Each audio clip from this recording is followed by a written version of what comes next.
Hello and welcome everybody to the National Stormwater Day webinar. My name is Scott Taylor and I chair the National Municipal Stormwater Alliance, or NAMSA. The purpose of National Stormwater Day is to raise the awareness of stormwater.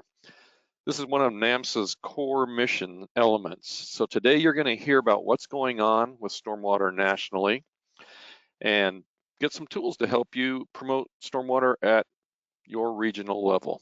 At this point, I'm going to turn it over to our Executive Director, Seth Brown. Seth. Thanks, Scott. As Scott mentioned, we set this up. We started doing this. This is the second annual Stormwater Day. We started doing this just because we want to raise awareness, as Scott mentioned, of stormwater as an issue, but we also want to recognize all the other efforts going around the country on stormwater awareness. And there's just some examples shown on this screen here from Wisconsin, California, some cities, Phoenix and Omaha and others, and there's many more. If you go to stormwater.day, which sometimes doesn't work because it's an odd suffix there, but or odd URL, or you go to nationalstormwateralliance.org/stormwaterday. That's probably more reliable. Either one gets to the same place, and you can get to Stormwater Day resources. You can download logos and flyers and all sorts of things that you can use for social media ads as well. So, so there's a media kit available for that. So just feel free to take that and run with it. I also want to recognize our supporters. So when we send a call out on Stormwater Day, we always say, hey, if you want to join us, it's no cost to anybody.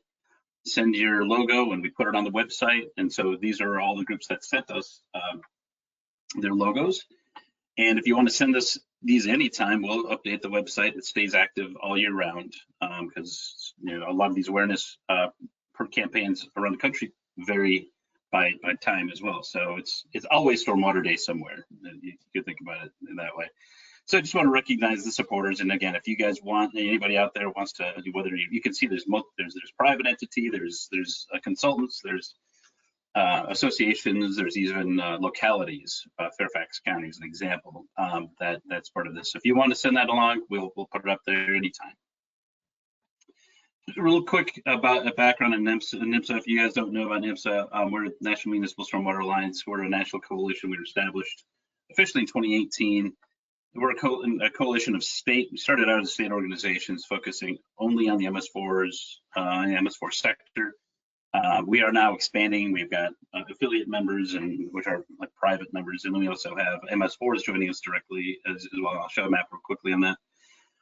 But we formed basically to try to raise awareness, as we've been talking about, unify the sector, because we're a lot of small communities, mid-sized communities across the country. In different environments, different climates, but have different pollutants of interest. So it's a fragmented and disparate sector, but we're trying to connect to unite that and just raise awareness on the public image of stormwater as I highlighted here. And our vision is very simple. We want to help provide clean water like many other organizations around the country want to do. We've got 26 state organizations. Hawaii actually is part of it. And I apologize for those in Hawaii that doesn't reflect that, but we've got organizations that represent 5 or more MS4s in each of the states that are listed here. And those stars are communities where we have MS4s that have joined us directly. That's something that we've been doing more recently. So if you're interested in becoming a member, you can use the QR code here. All these slides are available in the handouts portion of your GoToMeeting or GoToWebinar app. Or you can always email me, and we have contact information available as well. So there's plenty of ways to find out how to join us. We'd love to have you guys do that. Just a couple of items about things that we have been doing. We will continue to do to let you know what kind of initiatives and activities we're involved with. We have been leading and part of a group that leads a National Stormwater Policy Forum. We've done this for I think 8 years running. And it's just a chance to get EPA and regulators in front of people, and also Congress members and staff to share what's going on from their perspective in terms of stormwater. We also provide and we develop what's called an ask document. It's in the lower right-hand corner of this slide here. That's a document that lists out, these are the priorities for us. So if someone wants to go to the Hill, they can get this for free, and they can go there and it can articulate what our priorities are. So it's a leave behind document that we refer to as an ask document. We will do that again this year. It's usually the first week of April during what's called Water Week here in the nation's capital. And we have posted, we will continue to post all of these. They're all recorded and they're all available on our YouTube channel. Let's search that up. Did want to mention, we'll be talking a little bit about the Centers of Excellence for Stormwater Infrastructure Technology today. I won't go into it because others here, we're going to be talking more about that. But I just wanted to mention that we are working, we are part of the University of New Hampshire team. That was one of the 4 groups that were lucky enough to win one of these grants, and as well as the University of Minnesota. So it's something that we're excited to be part of, and we're excited to hear more about today and in the future. And the last activity or program I wanted to mention is the Stormwater Testing and Evaluation for Products and Practices program, or STEP.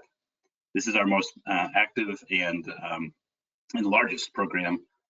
This is really a consumer reports for stormwater infrastructure, and it's something that we've been working on for quite a while. It started out at the Water Environment Federation. We have now working with them to lead this, and it has been launched this year, which is a big item of news. We've been working to try to get to that point for a long time, but we're evaluating and verifying trash capture technologies. Right now, we will be expanding into all other types of manufactured treatment device, or MTDs, in the coming year and beyond. More to be said, but we don't have time for that. But if you go to stormwatertesting.org, you can learn all about that program. One thing we wanted to do last year, and it didn't come together, but we're doing it this year for the first time, is to recognize a stormwater champion for each one of these stormwater days. And the person we want to recognize today is a person named John Whitescarver. John he's instrumental to the success of the NPDES program. He really is. It's actually one of the folks who developed it back in the day. He was the charter employee of EPA back in 1970. So he was there at the start of all of this, and he helped us set up the NPDES program and got a bronze medal. You can see that down here, the lower right-hand corner, for all the work that was done on that. He was a municipal branch lead, or chief, I should say, for 10 years. He's been very active with the EPA alumni since he retired. And he also set up the National Stormwater Center that's dedicated to training people, and they've trained over 10,000 people. And it just, to provide some context on some of the amazing people in our sector, John he was born in Virginia in 1936, and he passed away in 2020. But in the meantime, he graduated from VMI, Virginia Military Academy, and as well as Virginia Tech with degrees in civil engineering. And he did all the professional things that you see on the screen here. But he also served our country as a pilot. He was a captain, and he was a pilot in the Air Force of B-52 bombers during Vietnam. So it's just good to honor the lives and the contributions that have been made by folks in our sector. So I just want to take some time to recognize the life of John Whitescarver. So on with the show. The folks that we have, you see on your screen today, and the folks that are on the slide here are the folks that are going to be sharing information today. We've got Darren Olson, who's going to be representing ASCE, Jamie Houle will be representing UNH Stormwater Center, as well as WEF, the Water Environment Federation. Jesse Maines from the City of Alexandria, we'll be hearing about his program. Rachel Urban from USEPA and Wastewater Management Division. Of course, Scott, you heard from, who's the chair of NAMSA, and myself. Just some housekeeping items real quickly. This webcast is being recorded, and the slides, the PDF of the slides are available, like I said, in the handout area of your app. If you can't find it, we'll be sending them out afterwards, or if you want to get them any other time, just send me an email and I'll get it to you. If you have any questions, you can use the questions feature of the app. If you have any technical problems, and I see some have come in, so I'll address this in a second, in the chat area. And there's 1.5 professional development hours available for this event. And you'll be getting a certificate automatically after the event, so you don't have to email me and ask me about it. So with that being said, I want to first introduce Rachel Urban. So Rachel, I'm gonna share my screen, or have you share your screen if you're ready for that. Yes.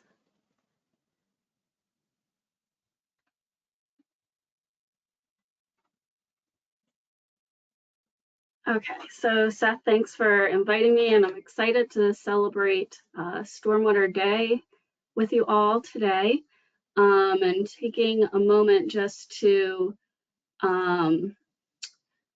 focus in on a variety of things happening in the stormwater arena and different things that folks are working on to advance better stormwater management in a lot of different ways. And so I wanted to share today some updates on efforts that we've been working on at EPA, but I also wanted to take a moment to share some noteworthy things that we've been hearing as we've been going to conferences and meetings and things from those of you who implement stormwater programs, from researchers who continuously study stormwater to look for advancements and improvements, and for those of you in the private sector that strive to look for solutions and technologies to really improve stormwater management.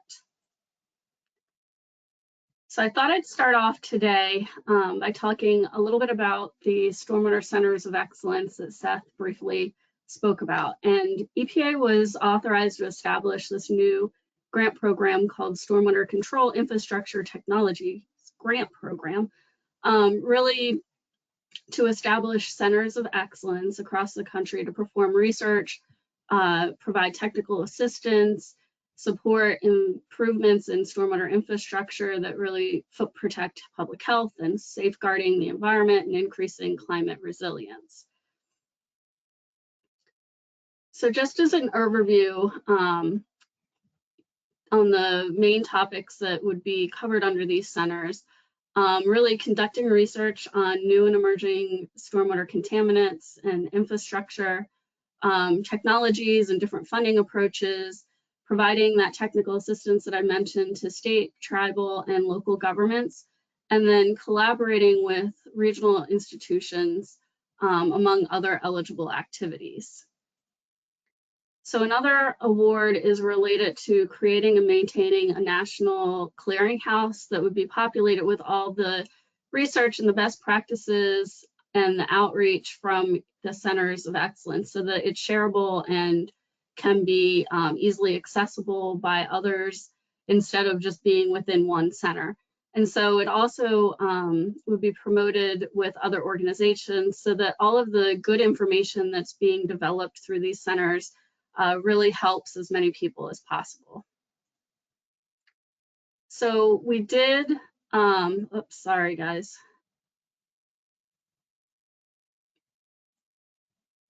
I was trying to move something out of the way and it didn't work. So we announced that we would be awarding $5 million in grants for these centers and the National Clearinghouse also. And so you can see on the screen the selectees from that. And so we've been working together, trying to get these pulled together and ready to roll with the work. So I just wanted to make sure that you were aware of this. And I also wanted to mention to stay tuned for additional information coming up in early next year-ish about a webinar, because we want to pull together in order to share information on the work that would be done through these centers. So another thing that I wanted to focus on and share today, which you may have already heard about, but may not have if you're new to the program or new to stormwater, our collection of materials that we pulled together really as communication tools to help promote the value of stormwater management. And these are meant to be used by those of you who actually are implementing stormwater programs at the local level. It can be used to support public education outreach efforts that you're already doing. We have materials that are in English and Spanish now to help reach as many people as possible. And the materials are customizable, meaning you can download them and you can make changes for your local focus. And there's also a how-to manual that really dives into and describes how to use the tools in different ways that can connect with residents and businesses. So one of the focuses that we have, one of the main ones, is to ensure that stormwater is valued for the resource that it is. And so we kind of get to that through focusing on increased awareness, promoting practices, and promoting investment. So here's some examples of the materials that are under each of those components. And so you can see that there's brochures, there's different infographics available, and we also added a lot of social media graphics, things that are easily shareable that you can just lift and use, and you don't need approval from us to use these things. We want you to use them. We also have some tip sheets that are focused for businesses and others that are focused for residents. And there's also a presentation that can be used if you're talking to municipal officials and you want to share more information. There's a lot of valuable information in there. And then there are some case studies available as well. So another effort that we've been focused on is integrated planning, which really looks at long-term planning and ways to integrate wastewater and stormwater efforts to align things and to be able to better prioritize making improvements within the community in terms of water quality. And so under that umbrella is long-term stormwater planning, which focuses on the stormwater aspects of integrated planning. And so we launched a new website for this. And on that page, you'll see some overarching documents like the voluntary guide that you see on the left side of the screen that really walks communities through this voluntary approach in order to focus more long-term on efforts and to make improvements to stormwater.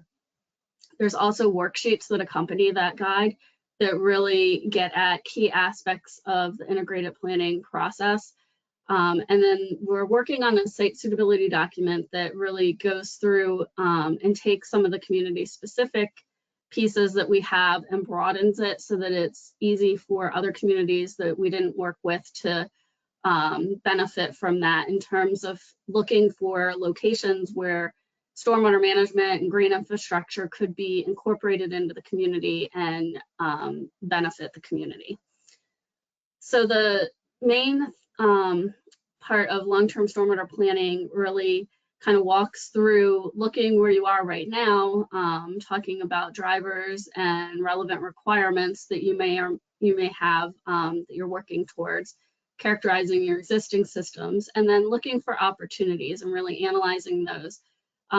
Throughout the process, we focus on making connections with stakeholders and then looking for opportunities and different locations and different areas where maybe stormwater could be incorporated so that stormwater management becomes more of a everyday sort of thing that you just inherently do as projects, maybe like a street project or what have you are happening.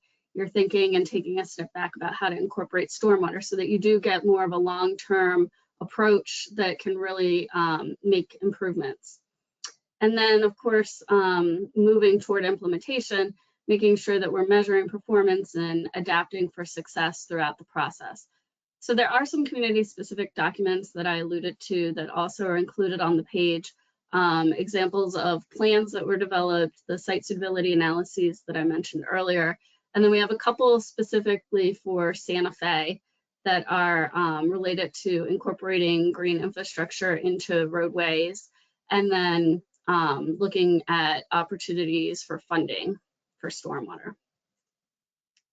So we did work with 4 communities that you can see listed here on the screen in order to sort of pilot this long-term stormwater planning effort.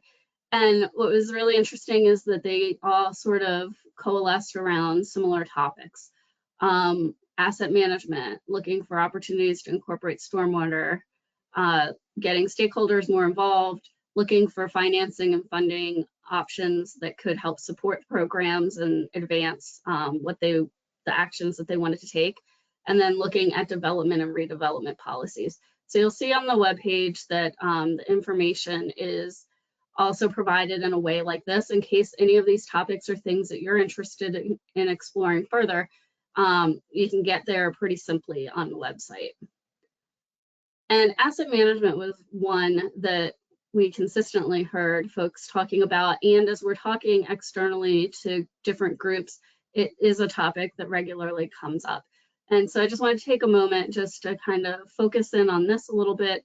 You know, when you're talking about asset management, a lot of wastewater groups already do this regularly. Drinking water groups already do this regularly. I think stormwater management is also headed this way.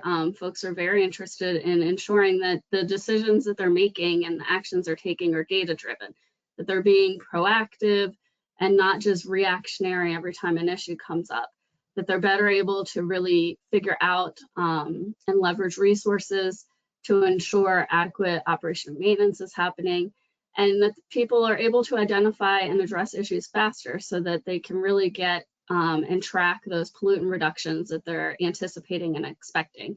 And then having some accountability built in so that it's easy to provide information to those taxpayers and to others as to what the funding that folks are getting is essentially getting them, right? The improvements that they're working towards and that they're achieving. So another thing that we've been keeping track of is related to contaminants of emerging concern. And so for stormwater discharges, you know, some people who are discharge stormwater may manufacture a substance that is considered a contaminant of emerging concern. Some may just use products and materials that contain these pollutants, contaminants, and that they could break down to become other contaminants of emerging concern. And then others manage stormwater from areas where these products and materials are being used. And so there's like a variety of different scenarios here. I think there's been a lot of work on PFAS of late. PAHs is something that's we've been talking about for a little bit. Microplastics too, and concerns around that. And then 6-PPD and 6-PPD quinone. That's right now there's a lot of work being done related to that in terms of tires, where 6-PPD is added to tires to protect it from breaking down when it's exposed to ozone in the air. And so basically it breaks down into the 6-PPD quinone, and then we're finding that there are some issues with certain species like salmon and others when they're exposed to this in the waterways. And so we've been seeing a lot of funding and a lot of efforts to focus in on removing and addressing this. And then there's, of course, pharmaceutical and personal care products. So we created a web page that you see at the bottom of the screen just to share information on all of these contaminants of emerging concern, and to continue to share information as more information is available for stormwater specifically. So another area that we've heard as we've gone out to meetings and on things that we've been focused on too is related to improving resiliency for stormwater. And so I just took some screenshots from a report that's linked on this slide, just showing, not necessarily that I expect you to kind of zoom in on any one of these in particular, but just the focus on changes in precipitation and changes in the frequency of flooding in the United States, and then temperatures. I know when I think of resiliency for stormwater, I tend to go straight to like the precipitation-based things, but I think that as we really find the benefit and the multi-benefit of green infrastructure solutions, and more people are utilizing those for all those great reasons, I think temperature is the other one that comes into play. And temperature is also important for gray infrastructure as well. So I think just keeping track, and as we're building infrastructure and trying to reduce the impacts of stormwater, keeping track of sort of what's expected and what the future could hold for the life expectancy of the infrastructure that we're utilizing is also key, and something that I'm seeing a lot of people externally focused on as well.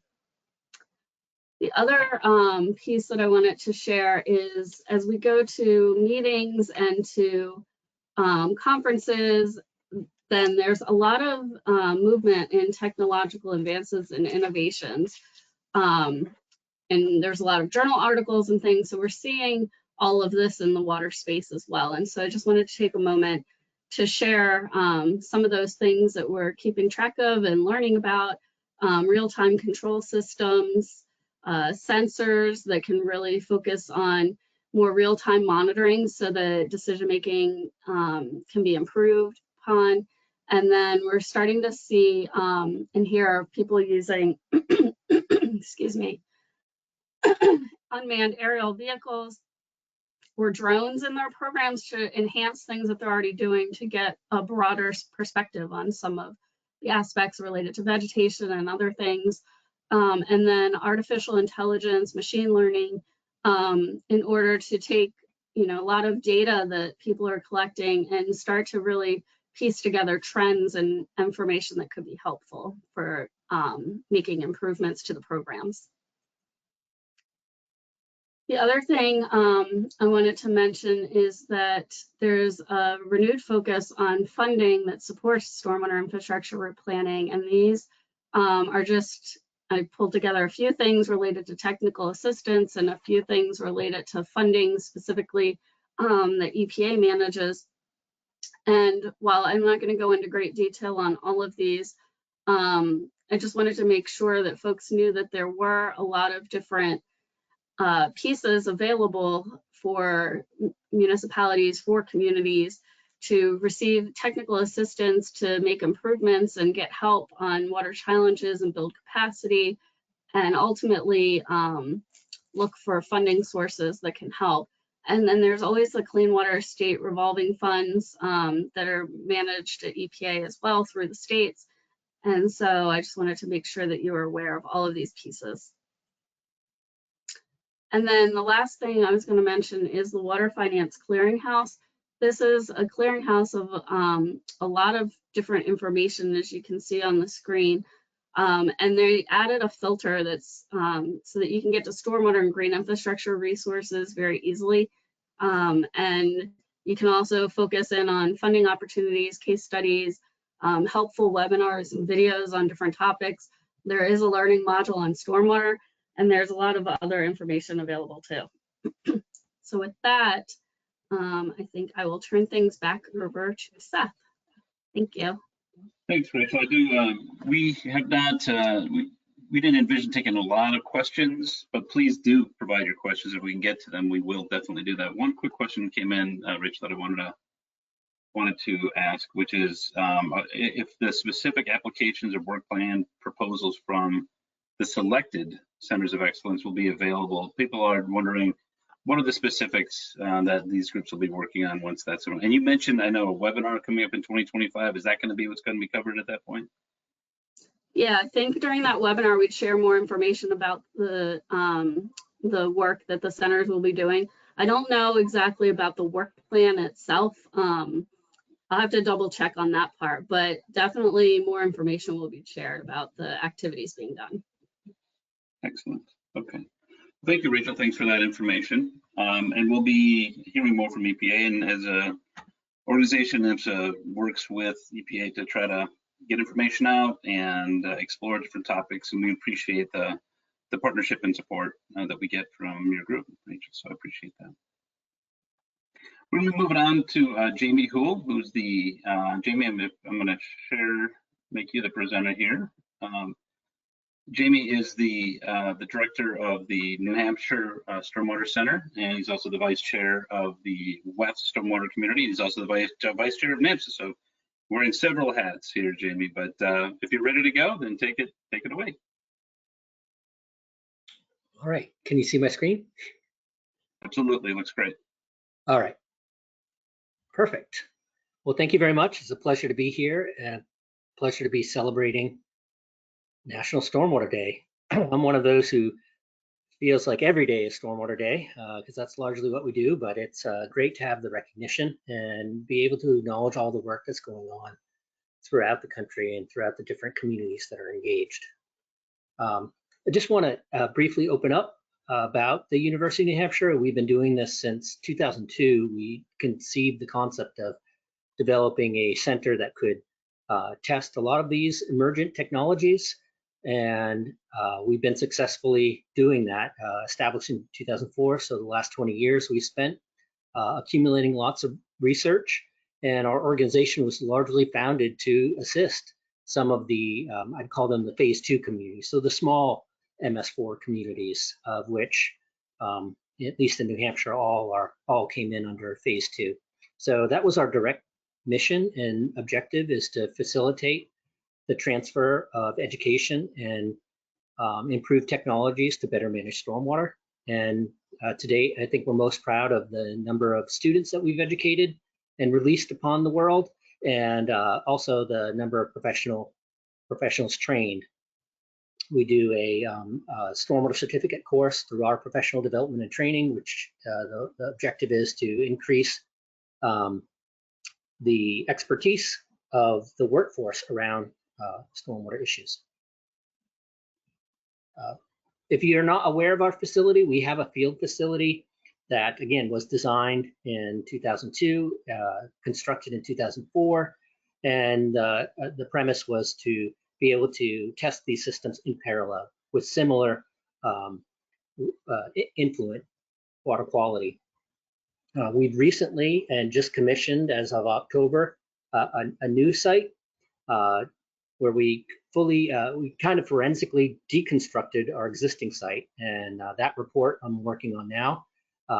And we restabilized the site in order to usher in the next 20 years of research, where we hope to continue to facilitate the transfer of technology and education around improved stormwater management. I'm really here to discuss my work within the Water Environment Federation, and to implore folks to help us with the National MS4 Needs Assessment Survey, which was launched a few weeks ago and is live right now. There's a live QR code on the screen.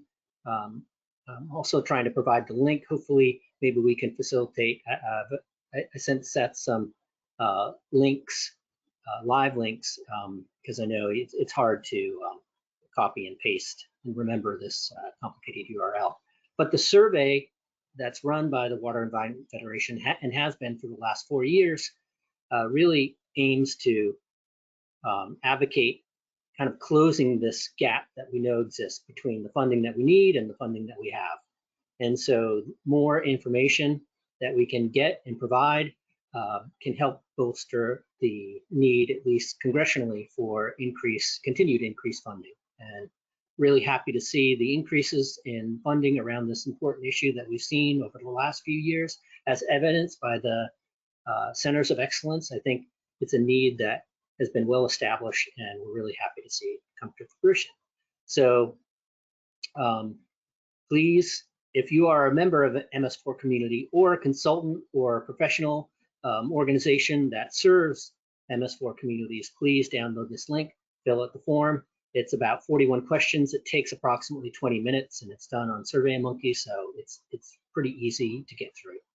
So please take this opportunity to download that and fill that out and help us, again, move into the next era of management. The MS4 Needs Survey, along with the Clean Water Needs Survey that was conducted in 2022, published in 2023, all serve to bolster, again, this need for continued funding and technical assistance around stormwater management. It feeds into the ASCE infrastructure report card, and I believe in 2002 was the first time that they actually put stormwater as a specific infrastructure item on the ASCE report card. We got a D, which is it's less impressive that it is indicative of the need for continued funding. We always like to joke around in the stormwater world. We are a utility. We have, linear foot for linear foot, as much infrastructure in the ground as any other water utility, but we lack the funding. There is an increase in stormwater utilities out there, specific funding sources around long-term maintenance and operation of those facilities, but this is something of an emergent need. So the more information we can tabulate and record about these needs, and the better we can bridge the gap. So I've also provided the QR code to the ASCE report card and encourage you to investigate that. I just wanted to leave you with a couple of tidbits from I guess, our realizations over the last 2 decades of work in this field. I've been saying for a while, and I really feel like we're closer to it now than ever. I guess in the first decade and a half, we were really focused on planning. How do we develop plans that can better manage water quality impairments? Now we're really, I think, entering into this era of implementation. So moving from planning to implementation is a dramatic shift in not only the funding and the funding sources that we need, but the type of information and feedback that we're getting from these processes. I think the science is ever improving. It's one of the most exciting things about being in this field is in the 20 years that we've been researching this, that the field is dramatically changed. From the technologies to the emergent contaminants, as Rachel was talking about, to the hydrology. So we're no longer using TP40. We're using now Atlas 14. We're considering Atlas 15, and so the science is ever shifting. The economics are ever shifting as well. I think as we implement and as we gain better information about what works and what doesn't, the economics of these types of controls reduces and their effectiveness increases. That's what we've noticed. So the more people we engage, the more innovation we see, the more improved the products become, and the lower the costs actually become as our toolbox increases. So I really feel like we're entering into this new era of innovation, and adaptation is really the name of the game here. By increasing our expenditures on the implementation side, we're also adapting our approaches and learning from those adaptations and incorporating them into our future work. As opposed to what you can do, and again, I don't want to speak to the people that are in front of this. I'm really talking about people that are just looking at new challenges and trying to figure out what steps that they can invest in, at least early on, to help push the ball forward. The lowest of the low-hanging fruit is update regulations and include the most up-to-date science. This is something that we're updating the New Hampshire Stormwater Manual right now, and the last time it was updated was 2008. And you think about in 2008, what type of science were we referencing back then? And that's decades old. So we're trying to create up-to-date science to inform better regulations. And if you haven't done it in a while, take a look at your regulations and look at the different templates that are out there on how to better address new and what I'd say increasingly is redevelopment. A lot of times redevelopment gets a pass. We know that including redevelopment standards can assist with communities around properties of resiliency. We know the closed drainage network is old, it's aging, and it's continually, I guess, challenged with more and more stressors.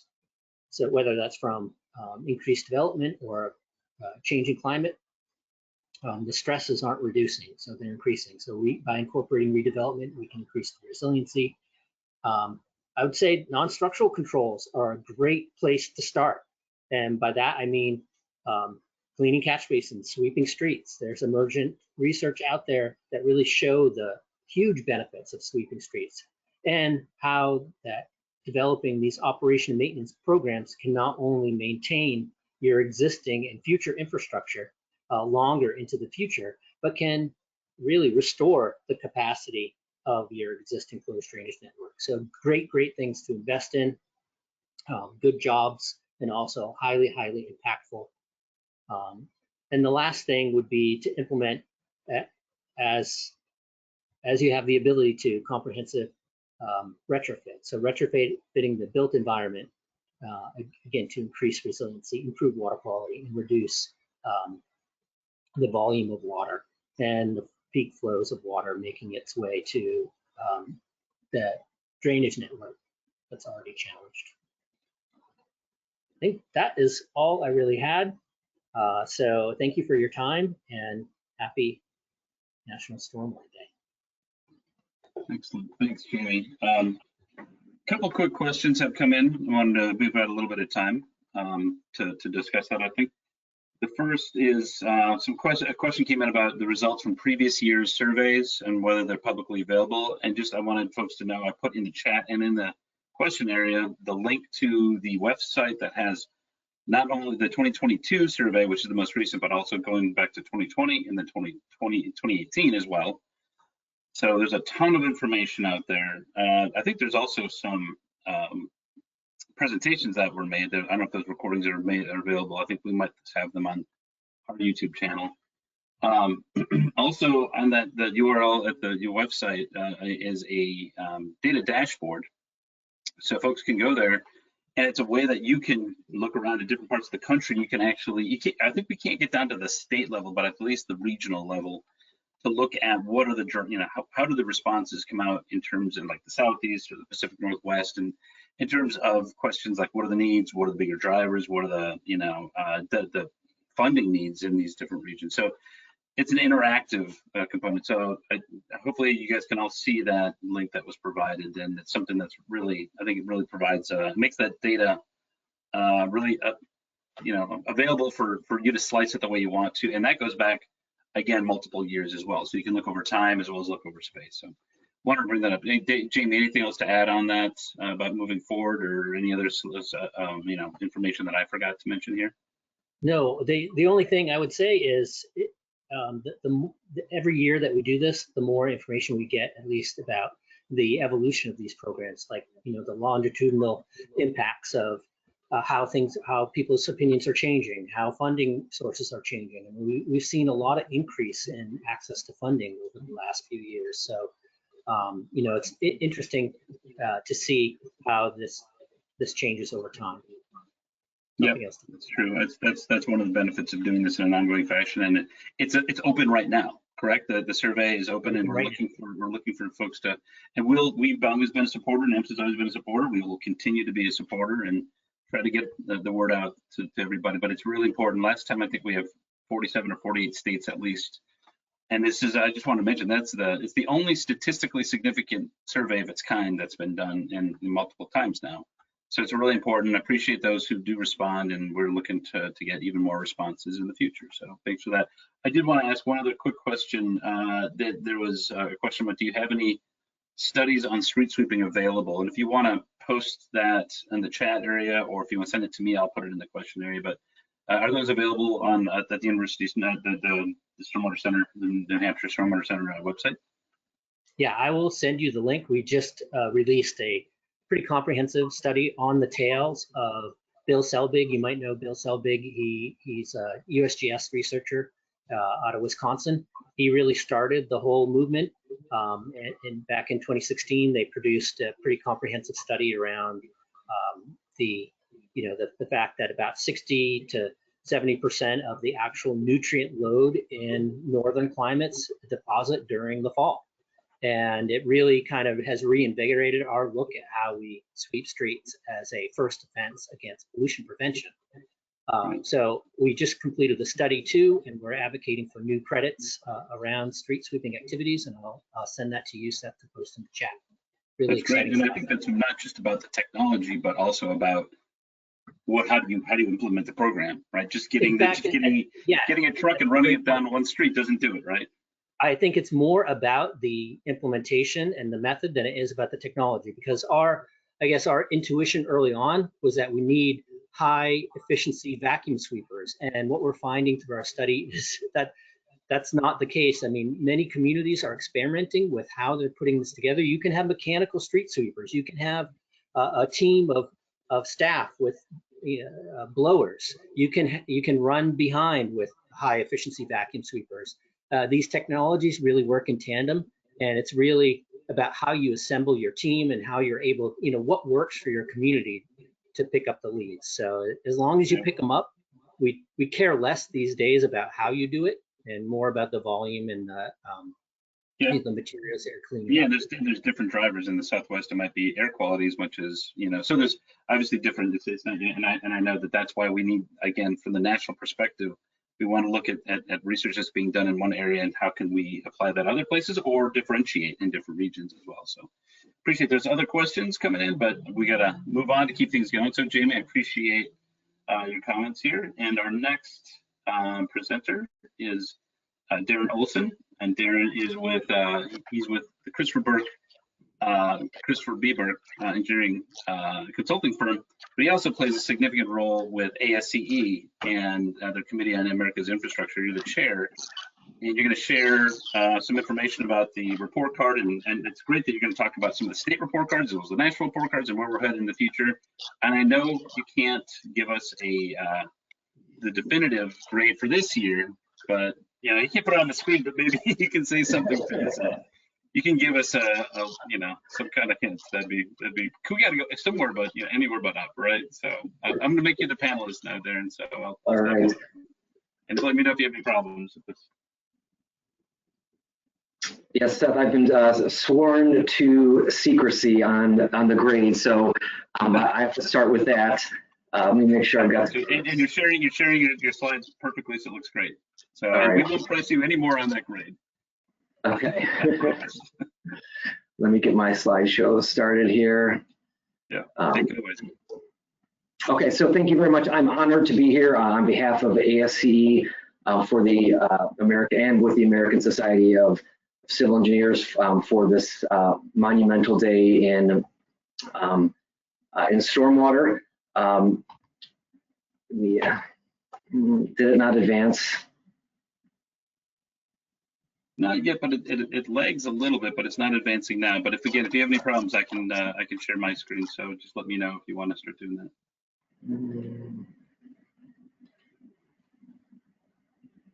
Sorry. Okay, how did that work? Not yet. Nope, it's still frozen there. Try one more time, and then I can share my screen, and you can talk me through it. I'll have you advance, Seth. Yep, sounds good. I'm sharing my screen right now. No problem. Okay, let's go on to the next slide. Okay, so as Jamie had said before, stormwater has just now started to become part of ASCE's report card. And a lot of work went in from prior to 2021 when we were able to get that first grade into the national report card. And that grade was, as was mentioned previously, that grade was a D, not something that most people would want to bring home to their parents, or that a parent would want to see their child bring home in a report card. But that was really just the first step. And so now we're looking at getting the stormwater chapter, and it will be a chapter in ASC's upcoming report card, which is due to be released in 2025. And as I had said before, I've been sworn to secrecy, but we are going to talk a little bit about what the report card means, what goes into the grades, some trends we're seeing, and also some information on state report cards. Next slide, please. Okay, so the report card is really an advocacy tool. And like I said, we've been doing this for many, many years. Report cards come out every 4 years and grade the nation's infrastructure. And so, as I said, the previous one came out in 2021, and our next one is due out in March of 2025. Next slide, please.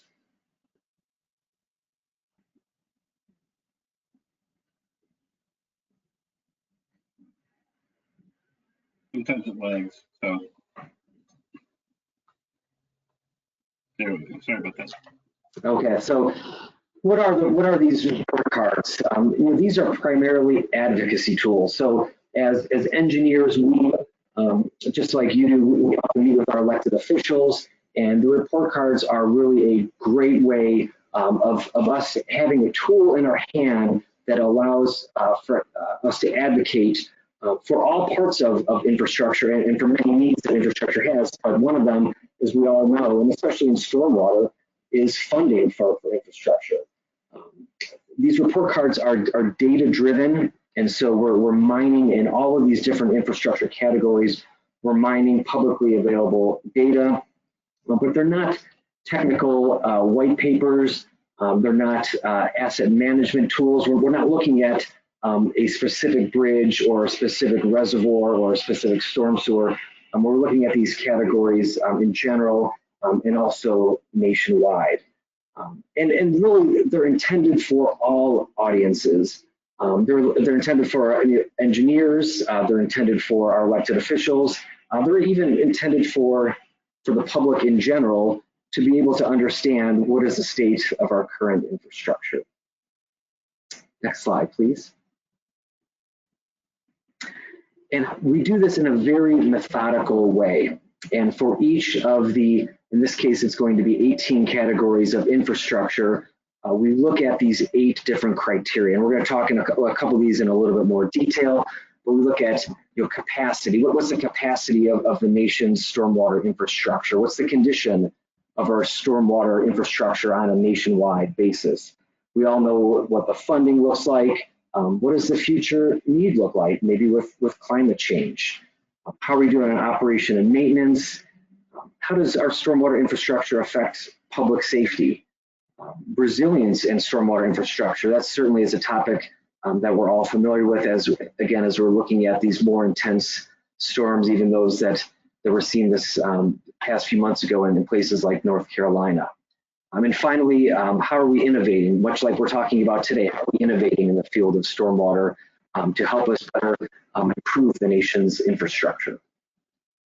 Next slide, please. And so these are the chapters that we have.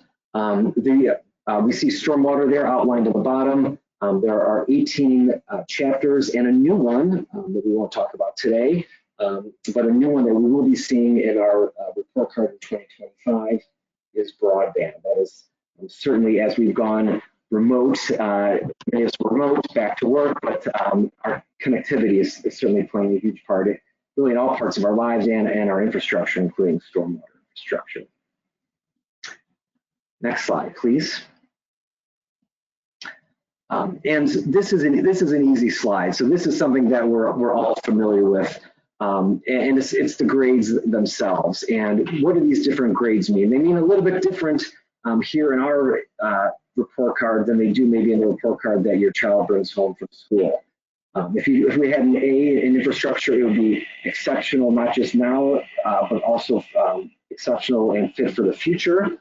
A B would be good, so it's adequate for now. Maybe it's not, that piece of infrastructure or that category of infrastructure is not maybe ready for the future, but it's certainly good for what we have for now.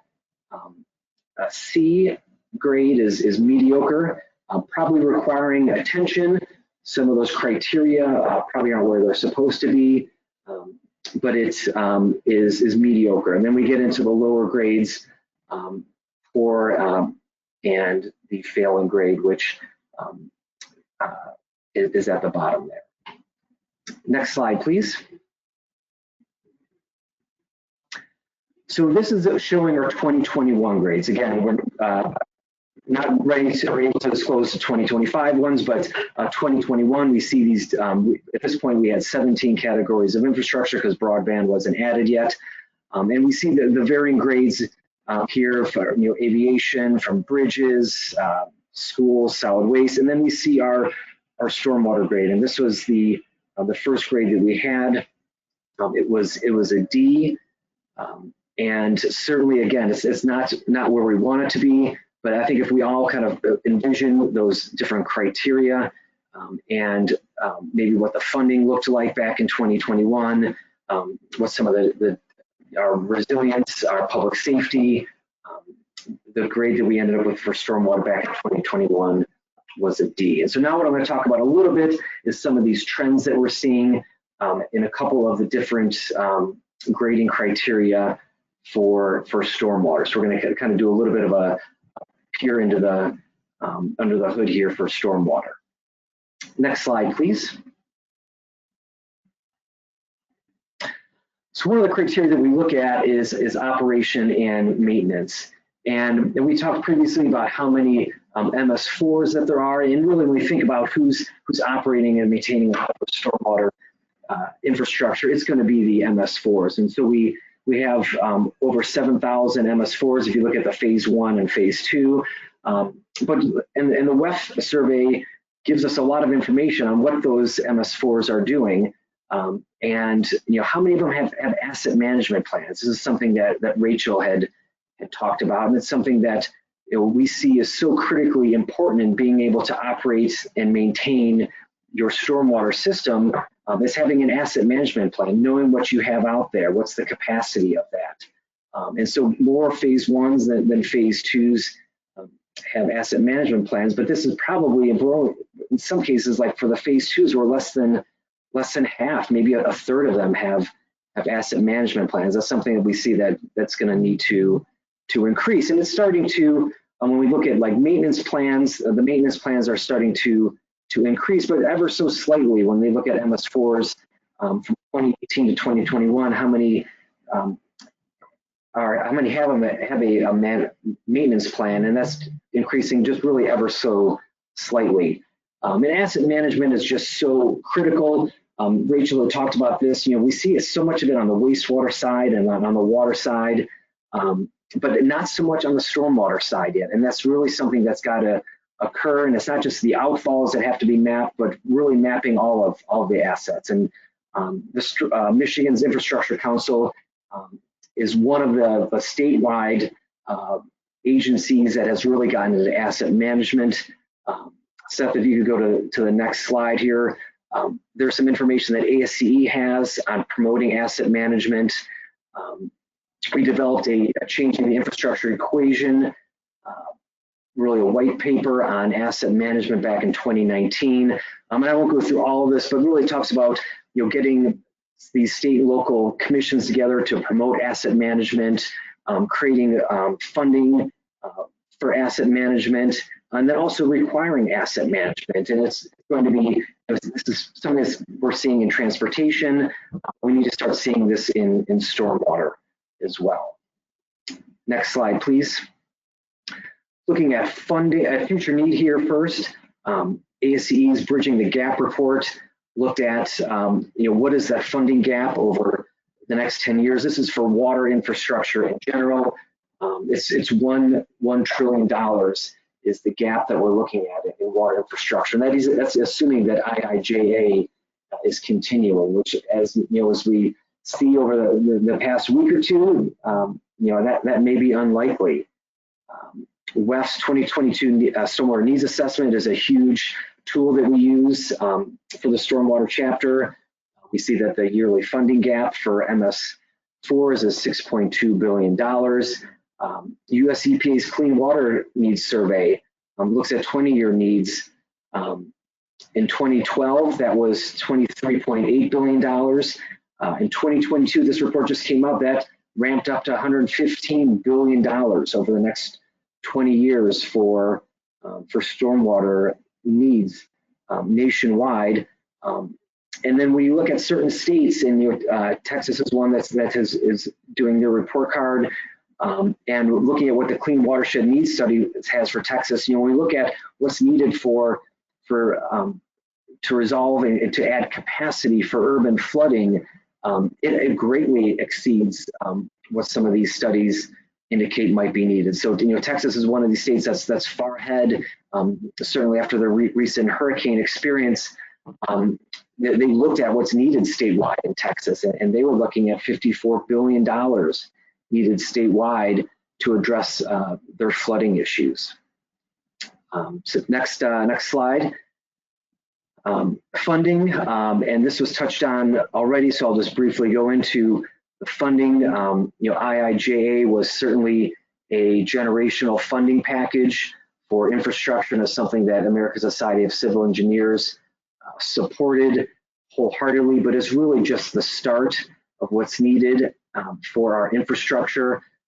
Our infrastructure funding has dropped dramatically from the 1970s. For water infrastructure, it used to be funded 63% of the federal level. Now it's down to 9% prior to IIJA.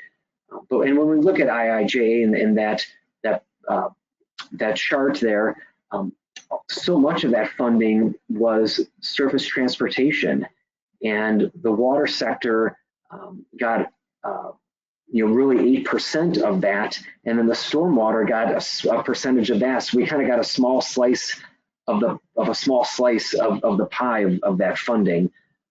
But what we've seen before, and as Jamie had indicated, the number of stormwater utilities to help make up that gap is on the rise, and we've seen from 2021 forward is increasing. And here I'm just showing stormwater in the state report cards. We are seeing, every year state report cards are coming out. This is done at the local level, and we're looking at generally 4, 5, 6 report cards coming out. We already have 4 this year, and more on the way. And generally, those we could see what those grades look like, which are not too much different than what the national grade looks like. Next slide, please. As we wrap up, I just wanted to say that and remind people that ASCE's upcoming report card will be released in March of 2025. We invite you to join us. Information on that is at www.infrastructurereportcard.org. Next slide, please. This just goes through kind of where we're at. And you can see we've gone through a bunch of steps, a lot of vetting in this process. We're now down to the final messaging and packaging up that before our March 2025 release.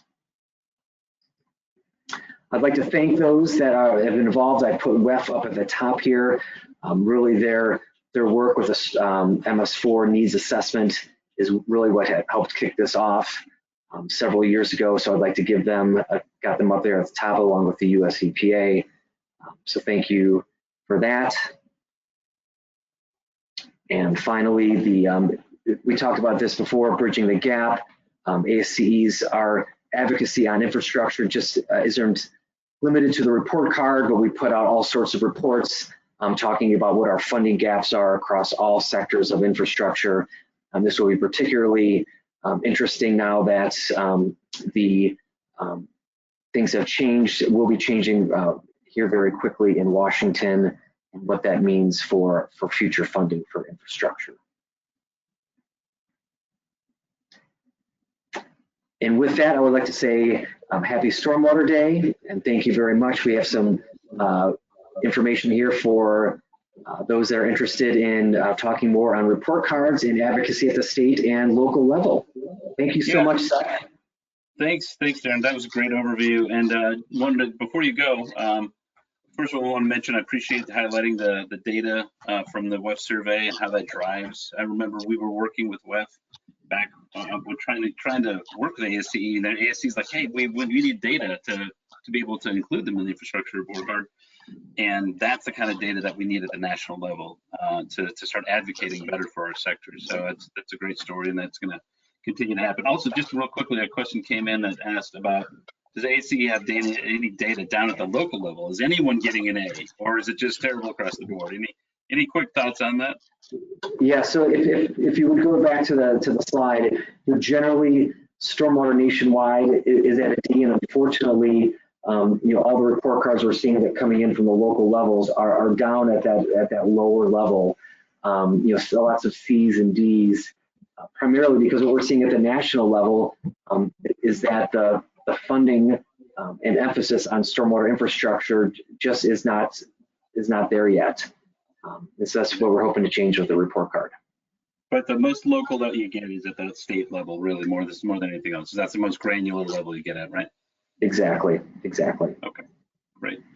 Well, thanks a lot, appreciate it. And there's information, if anyone has any questions, I'll send them along to you, Darren, and then you can put them in touch with folks at ASCE if need be. So thanks for running the slides for me, Seth. Yeah, absolutely. Yep, no problem. So our last speaker is Jesse Maines. He's the chief of the Stormwater Management Division with the City of Alexandria, and he's going to talk about his award-winning program, MS4 program. Award-winning, that meaning that they were the recipients of one of WEF's MS4 awards. So I don't know if you want to talk about that or whatever you want to talk about, Jesse. I'll make you the presenter here, and if it works, great, and if not, then then I can run them from here. So let me Sounds know. good, Seth. Perfect. Let me know when we're Perfect. working. We're good? Okay, good deal. That's perfect. I'll get out of your way. Thanks, Jesse. Kick off. All right, thank you, sir. Thanks, Seth, and thanks to Scott for the invitation to talk to you all. Good afternoon. Happy Stormwater Day. Really enjoyed the presentations prior to this one too. So we'll run through here. Like Seth said, I'm the Stormwater Management Division Chief. Transportation Environmental Services is just a fancy name for Public Works, right? So let's see if we can move here. Okay, good. So quickly, we're going to just do a quick overview, talk about some of our MS4 permit changes, our more stringent requirements, a lot of talk about funding. So I did want to throw in there, talk just a little bit about our stormwater utility, our requirements to clean up the Chesapeake Bay, and some of the other things that are happening outside of the MS4, really the flooding and the issues that we're seeing really across the world, but seeing some bad things here. But city overview, we're just kind of nestled there south of DC and south of Arlington. Historic city, we just celebrated our 275th anniversary. A lot of folks in a small area. So we're highly urbanized. About 48% of the city is impervious. The eastern half is greater than the 48%. That's more of the kind of the old town, the older part of the city, and everything to the west, if you slice it in half, is a little bit less than that 48%. That was annexed a long time ago from the surrounding counties, which is Fairfax County. So we're on the Potomac River and we're in the Chesapeake Bay watershed. Most folks know about the MS4 permits, the general permit. I won't go through all of this, our 6 minimum controls, but I do want to talk a little bit about some of the changes in our permits over time. We actually are a Phase 2 community. I did work on the MS4 Ward Steering Committee back in the day, and I was chosen to be a representative for a Phase 1 community because, you look at, we're really just a large Phase 2 community, and that's because we carved out the combined sewer system that's in Old Town Alexandria. It's about 540 acres, so about 5% of the city is that, a CSO area that was carved out. So with that carve out, the city is below that threshold and is just a large Phase 2 permittee. We got our first permit from the Virginia Department of Environmental Quality, the first 5-year permit in 2008. I started with the city in 2003. I started with the city in 2008. There was some ramped up requirements in that permit, dry weather outfall screening, more specifics on outreach, some specifics on special conditions on local TMDLs. Excuse me. So going from that, from a 2008 permit, then I want to get into the 2013 to 18 permit, and the 1 through 6 corresponds with our minimum control measures in the permit regulations. So they really kind of drilled down in this permit. It got a lot harder and a lot more compliance activities. We had to identify our 3 high priority pollutants and come out with specific messages and when we were going to send those out, and identify our target audience, and then we had to reach 20% of that target audience. So we're very specific in the public education and outreach. The public involvement, we're already doing stream cleanups and storm drain markings and Earth Day events and those kind of things. So the 4 activities, not really hard, but written procedures across the board here. You see written procedures for IDD, illicit discharge, detection, elimination. Now we have, at that time, put together an outfall table, screen 50 outfalls. We were lucky that from an asset management standpoint, that we had pretty good GIS, not just our outfalls, but all of our system. We are lacking in some of the data for the system, in attribute tables. So we are going through, right now, we're actually going through an exercise to update some of those and get a more robust asset management system here for stormwater. So just going through these, the big thing to take here, the takeaway is the special conditions for the Chesapeake Bay total maximum daily load. That was developed in 2010 by EPA for 6 states and District of Columbia. We fall wholly within the Chesapeake Bay, so that means we have additional requirements for our MS4, for our stormwater program in general, for development and redevelopment. And I skipped over 6, but that pretty intense, that having to have SWIPs for most of our facilities, perform quarterly inspections, have nutrient management plans for public grounds over an acre that receive nutrients or any kind of pesticide, herbicide, that kind of thing too. So our 2018 to 23 permit, there was some minor tweaks kind of listed out there. Nothing too heavy a lift, I would say. The big thing here in the 2013 permit with Chesapeake Bay, we had to create an action plan and meet 5% of the reduction requirements for nitrogen, phosphorus, and sediment. So they're getting into the 2018 to 23 permit. Then we have to meet another 35% of our pollution reduction for the Chesapeake Bay for a total of 40%. Some minor tweaks to the, to each one of those MCMs. We get into the 2023 to 2028 permit. Again, some minor tweaks and some stuff we've gone back and forth with the state on.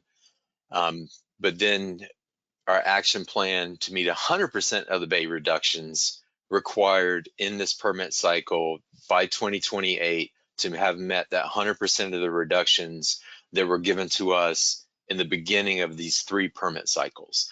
So in 2013, when we got the first reductions, now we're having to meet 100% of those by 2028. And we'll talk a little bit about that later on where we're at. I also want to talk about the city specifically. So Virginia is what's called a Dillon Rule state, which means that localities can only do those things which we're empowered by the state to do. So if the state says you have to meet this requirement, sometimes we can be more stringent depending on where the opportunity is to do that. We can never be less stringent. This is very different. I came from Florida to Virginia in 2008. And it was a bit of a shock what we could and couldn't do and how to try to get around some of those. So one of the things we've done is we have this, what we call a green infrastructure memo. So development and redevelopment have to meet at least 65% of the state phosphorus requirement. So we're a Virginia Stormwater Management Program. We administer that program at the local level, but the state, again, has requirements that we have to do. So you have to meet 65% of that phosphorus with green infrastructure. We worked with their development community. Of course, we started out high and said it should be 85%. And working with those folks, we got down to 65%. There is case-by-case basis because, again, we're highly urban. If the build out is from block to block, that might not be doable. Put in some MTDs. We also protect intermittent streams and isolated wetlands with a 50-foot buffer. The Chesapeake Bay Act requires a 100-foot buffer for perennial streams and for wetlands. We protect these intermittent streams and isolated wetlands, which, as most of you know, at the federal level, sometimes you can just build over those. We also require development redevelopment to treat the first half-inch of runoff over all impervious areas. So you can meet that state requirement. A lot of times, highly impervious, remove it. You might be meeting state phosphorus. You still have to do BMPs for the half-inch. Also, some other things that we've done. We have a stormwater utility we're going to talk about. Planted some trees, and we've been doing pretty good on the Chesapeake Bay restoration efforts. So just talk about our stormwater utility real quick. In 2010, there was a first attempt to create a stormwater utility right then when they were creating the Chesapeake Bay TMDL, but we didn't know what that was going to entail.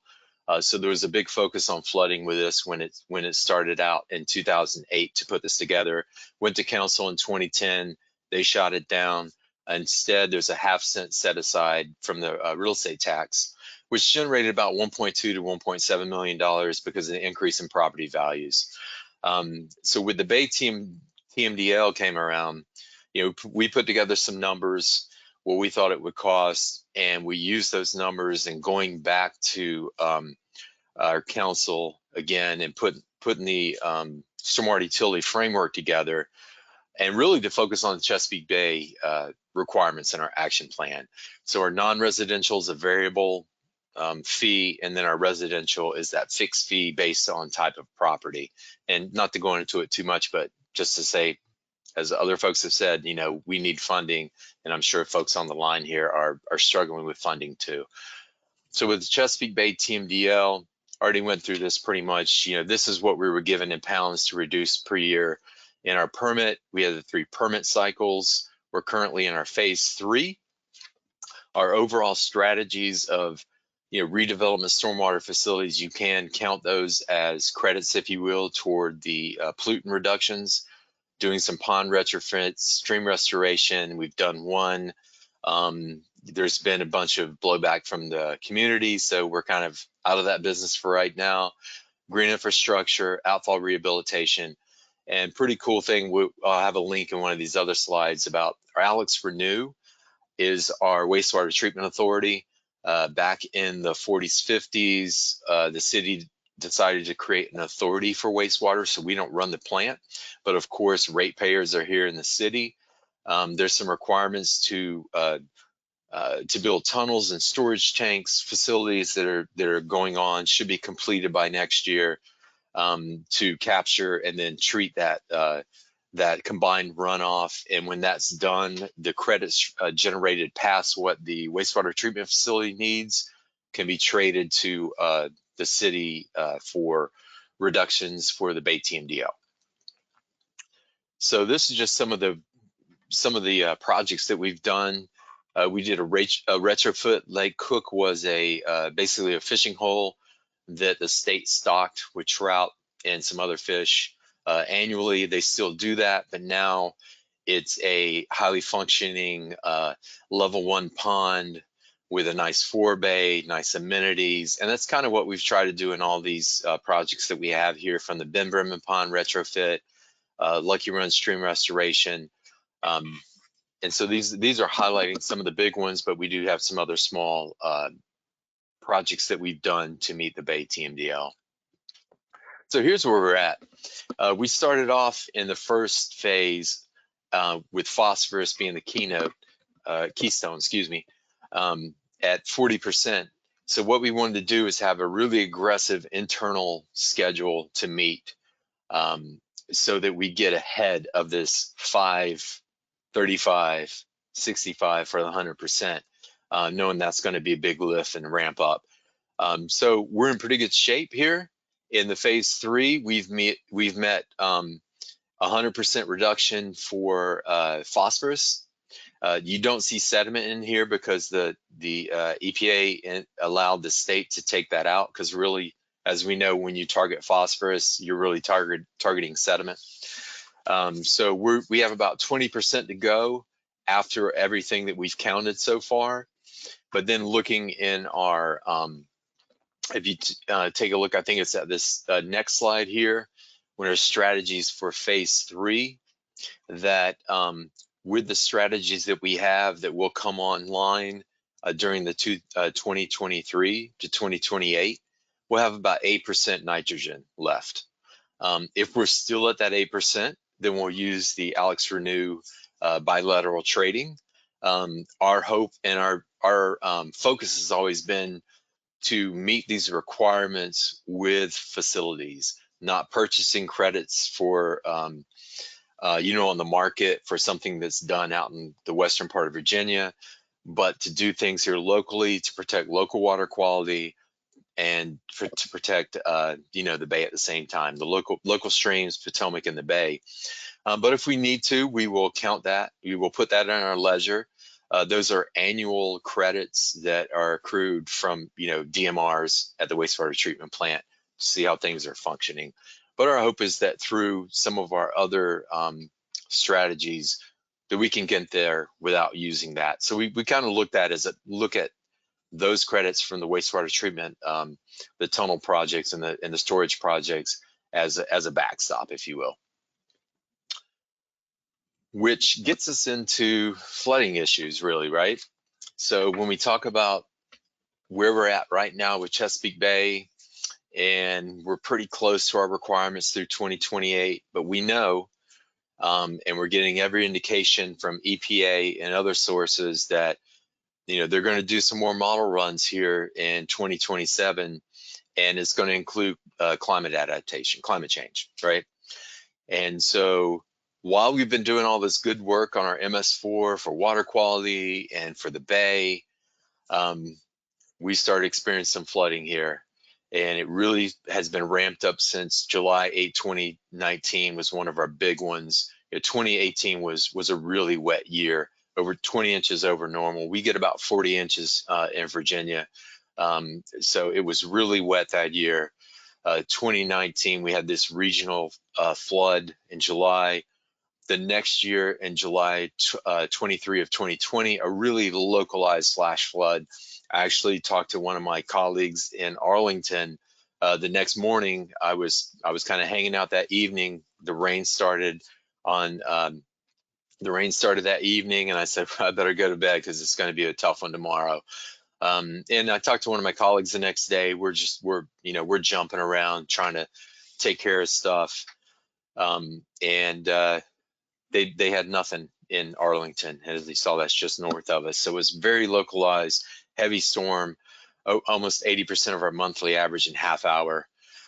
So when that happened, after that, we were really looking at, what are we doing with water quality? How can we potentially shift resources for flooding and water quantity? Take a bigger look at that. We were supposed to go talk to the council, and I was actually working on a PowerPoint presentation for them.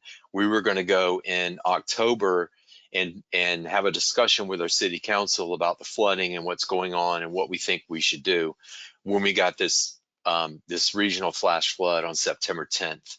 And so 2 days later, on that Saturday, we were in front of council talking to them about what we may have to do for flooding. In August the 21st of 2021, we had a very localized flash flooding in a single watershed that did a lot of damage in a local watershed at Timber Branch Hoofs Run, where we have two pipe streams that come together in two separate culverts into one culvert. I guess back in the day, right, that was state of the art. But that's really what we're dealing with. The issues there, not only an older and aging infrastructure that may have been built, it's not built to current standards, but also some of the practices of piping perennial streams are what we're dealing with now as well.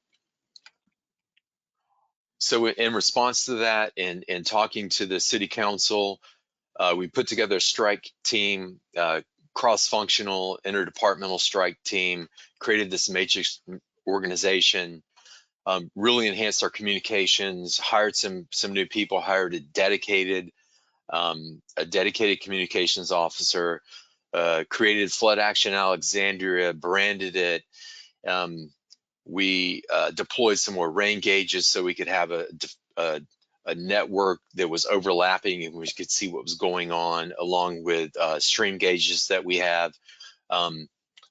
Put that on a website that you can get to by going to the URL down there at the bottom on Flood Action.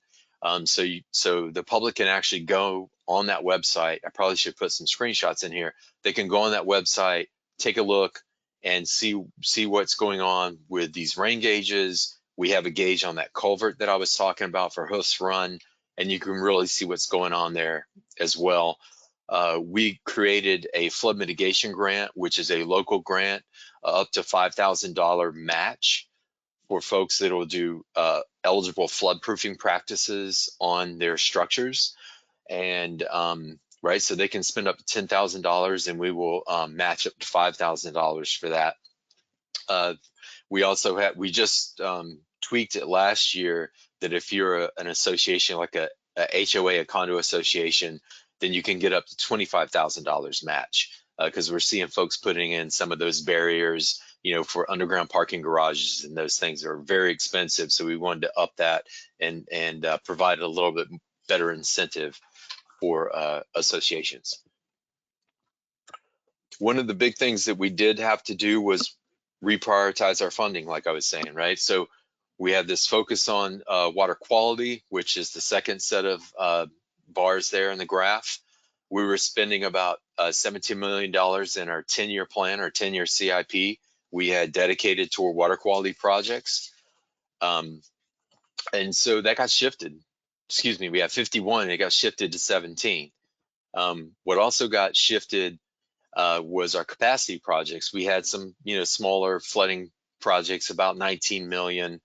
Well, in our stormwater utility, we also increased the fee. We hadn't increased the fee since we adopted it in 2018. So for the second half of fiscal year 2021, we were scrambling around after talking to the city council in September of 2020, putting a lot of things together with these strike teams and all these other things that we did. We also took a look at our stormwater utility 10-year plan, and we wanted to reprioritize and accelerate some of the flooding projects. So in addition to reprioritizing, what we did is we doubled the fee. So when we first rolled the fee out, it was $140 annually for a typical single family home, right? So that was paid in 2 installments on a real estate bill that comes out in May and October. What we did in May of 2021 was we increased that fee by 50%. And then by October of 2021, another 50%. And I was a bit shocked at our city council. They were basically saying, how much do you need? And we're like, wait a minute, at some point there's a throughput issue, right? You can have all the money in the world, but you need to have the people, the staff, the consultants, you can't just rip up the whole city at once. So we had to be reasonable, take some of our old studies and say, here are our top 10 large projects, here are other projects, and just make that big shift into funding for flooding issues. And I'll say currently now we have over a 10-year period, our CIP has over $280 million in our 10-year period. And that's because we do have that dedicated funding source in the stormwater utility, and we don't have to fight for resources with other city departments. We kind of went through this. So really in closing, our programs have evolved. I know you all that are involved in MS4 programs, you're seeing the evolution of those programs. You're seeing local TMDLs, larger TMDLs that are being included in there in those permits and enforced through those permits. So there is the need for that dedicated funding source. But we're also seeing those climate change impacts. So flooding is straining, our resources, be it staff or funding, for water quality projects. We think, we're in pretty good shape for those. We're not going to take our foot off the gas. So we continue to identify and fund green infrastructure projects. We try to do that in concert with our transportation folks, right? So if they're tearing up a right of way, we can try to treat more in that right of way than would be required. So we can get those additional reductions and provide that water quality treatment and some, quantity reduction using those nature-based solutions.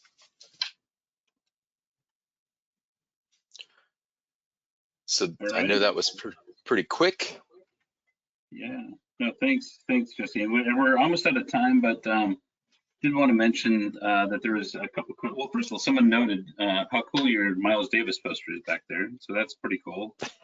And for those who don't know, Jesse plays bass, so it kind of, there's a musical tie in there. So I appreciate that. It's a cool poster, by the way. But in a serious note, there was multiple questions about why there was public pushback on the stream restoration work that you talked about. So if you wanted to elaborate on that, and then we'll wrap up our webinar here. Definitely, Seth. I mean, you need to jam sometime because Seth plays drums. The stream restoration projects, we were able to do one that was on private property, but we had a couple others that were geared up. We actually had been awarded grants of, I want to say it was over about $3.5 million worth of grants for 2 stream restoration projects. And we had a small group of folks that were kind of against the project. And they were very Was it like tree loss successful. and things like that? Is that what it was? Tree loss, Yeah. don't bulldoze, Taylor run, don't, you're going to do this. So, we're in the locality, we can't fight with folks in the public. So, we couldn't manage that message very well. And I know actually in talking to some of the regional partners, Council of Governments, the Northern Virginia Regional Commission, a lot of that's been kind of going on up in this region. Yes. And pushing back. So for us, going back and forth to council and doing some extended engagement, we actually, we do have some infrastructure that needs to be stabilized there, some at-risk sanitary infrastructure that it's going to turn in now to more of a stabilization project, and we had to give the money back, the awarded money. So we were able to do one. We hope that, in the next 5 to 10 years, that can be something we can show folks and say, look, this has been successful. Maybe we go back and try to restore some of those. They're stream segments, right? Yeah. We're highly urbanized. They're small. The 1,000-foot segment is about the biggest one we had. Yeah. That's expensive stuff too, right? So to do that stuff, yeah, and someone who's I've been involved with that in the same area, and it's the public pushback is almost always about, hey, we're going to lose all these trees and things, but they often see like 3 or 4 years later, not even, all it grows back, and you get rid of the invasives, and it could be a good thing that. At the end of the day, but I understand the public pushback. There's also a question about like why even do stream restoration to get, well, how can you get credit for that? Because it doesn't get at the heart of the issue, right? Which is excess stormwater, and I think that comes down to the Atkinson Creek, flow TMDL case, right? Isn't it? Well, it's the flow, and just to back up too, like we have done stream assessments. We actually did 3 phases of stream assessments. We did a phase 1 and 2 that actually was done by 2008, right? But there's no impetus to provide funding for that, right? So for us, it was like we had already identified the streams that were in bad shape. They needed some restoration. We went back and said, okay, let's prioritize the top ones. And so with this Bay TMDL, we looked at it and said, hey, this is the impetus for us to be able to go in and do a restoration and have some additional funding from the state, but we can also get a 2 for to meet this Bay TMDL, right? Yeah. And it's all about the erosion of the banks, right? It's all about the bank erosion and the sediment leaving and, in-stream processes and stuff like that. And we're seeing now that the trees that were outside the stream is varying in size. They're falling in, right? So, in pretty bad shape. You get strong crediting for meeting permit and Chesapeake Bay TMDL as well. But I also remember that court case in Atkinson Creek that said you can't limit flow because even though it was a sediment TMDL in Atkinson Creek. So I think there's legal reasons that that you can't go and get flow, even though there have been flow TMDLs, which is a whole other discussion. But anyway, I know that you're doing what the policies allow you to do and be cost effective, right? At the end of the day. Correct. So, Yep. Cool. Well, thanks, Jesse. It was awesome to hear that. I'm going to wrap up here. We're a little bit over, but hopefully we still have a couple hundred folks still on, which is great. I wanted to mention that, first of all, thank Rachel and Scott and Jamie, as well as we just heard Jesse, and then Darren, of course, from the ASCE perspective. Thanks for everybody making this a happy Stormwater Day. I also wanted to mention that if you want to become a member of NAMSA, there's information here. I'm not going to go over all this now. But we're looking to get more MS4s to join. So let us know, and you can use this QR code that's listed here as well. And all this information is available in the PDF that I can either send you, or it's available in the handout section of your GoToWebinar app. So with that in mind, I want to say thank you to all the presenters, and thanks for everyone who attended and in this event, and I hope everyone goes and has a good Stormwater Day and maybe a good Stormwater weekend as well. Thank you.